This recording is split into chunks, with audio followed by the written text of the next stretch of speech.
Oh hey, we got some news on Riots MMO. Oh no.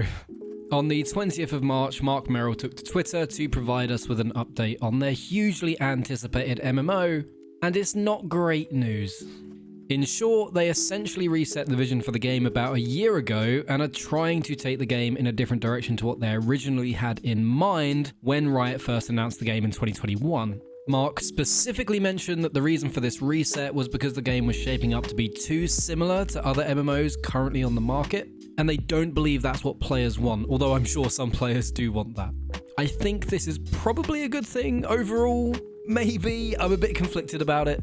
We've had so many WoW clones over the years, and they don't typically do very well unless they're carried by a massive and established IP like Star Wars or Lord of the Rings to bring people in, and whilst League of Legends is a big IP, it's just not Star Wars big. So would a world of Runeterra or Runeterra Wars or Runeterra Fantasy be enough to bring in a wider gaming audience and, more importantly, keep that audience playing for a long time?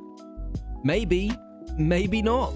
I mean, for me, I'd love a World of Warcraft set in the League of Legends universe because I love both of those things. But how many others are in that same camp as me? Probably a lot of you watching this because you're already watching videos about a Runeterra MMO that is like a decade away from coming out. But for the average audience member, for the average person that plays League of Legends or the average person that plays MMOs, is that enough to draw them in and keep them playing? I just don't know. Another big bit of news from this is that Vijay Thakar will be moving from the executive producer role to the technical director role. What this means is that Vijay will be less about project budgets, resource management, scope management, timelines, and all that sort of stuff, and more about the technology side of the game, which I think is a really cool job because they get to basically take all the abstract ideas from designers and artists and whoever else, and then provide technology tools and solutions to those people so that they can make their vision a reality, usually with an army of programmers behind them. I think it's a very cool part of game development. In Vijay's place, then, Riot have brought in Fabrice Condominaz, I think is how you say it. It's a very fun name to say. Fabrice does feel like a weird choice to me from a purely experience point of view. There isn't anything in his career history around MMOs or live service games unless you count mobiles, so whilst I'm sure he's great and I do trust Mark on this, it does feel like a weird choice, at least on the surface, to an outsider like me. I've also seen a bunch of people basically attacking him for the shambles that was Mass Effect Andromeda because he was the lead producer on that game. But all I can really say on that is that games are a huge joint effort, and when a game ends up like that, it's simply not one person's fault. So to attack Fabrice as if he's solely responsible is not only unfair on him, but it makes the person attacking him look a little bit stupid.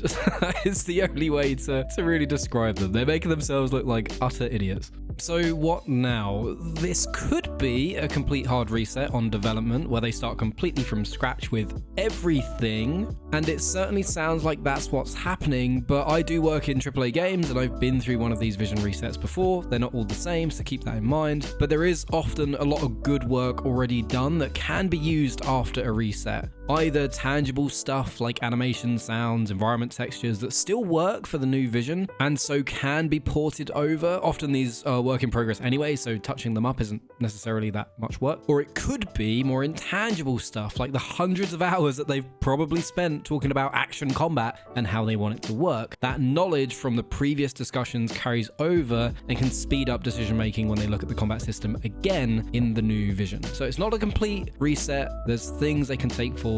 However, it does sound like a pretty big reset because Mark says that they're going dark for several years, which will give the developers space to focus on the game is the reason that we've been given. I already spoke about why I personally disagree with this approach in another video and why I think Fantastic Pixel Castle is getting this very right, so I won't go over that again here. I guess my final thoughts on this whole thing is that we should appreciate the communication from Mark here. Yeah, okay, it's not what we wanted to hear, but it does give a clear reason for why they've been silent for so long and what's happening next. They did not have to do that, so credit where it's due. It's a good thing, even if the message itself isn't that good.